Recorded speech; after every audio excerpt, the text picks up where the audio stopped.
Welcome to the Learning Pines YouTube. We hope this video helps. You'll start by pairing and authorizing access. Put AirPods in your ears, open Bluetooth, and pair to the phone. Once paired, go to Settings and give the camera app microphone and camera permission so the recording app can use the AirPods mic. Make sure airplane mode is off and the phone's audio output shows AirPods selected. Also check battery and mic/sensor cleanliness. You don't want the connection dropping mid-take. Now open your camera app or preferred recording app and go directly to audio or input settings. Many default to the phone mic. Once there, select AirPods as the input device so the app records from the headset microphone. Record a short 5-10 second test clip and listen back to confirm clarity and levels.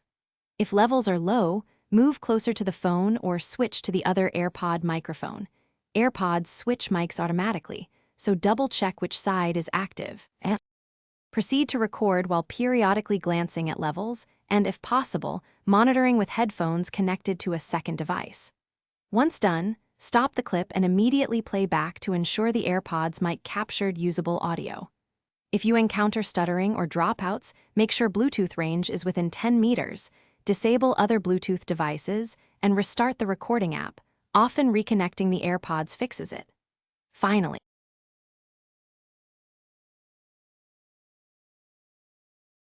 Thanks for watching. Consider subscribing if we helped you.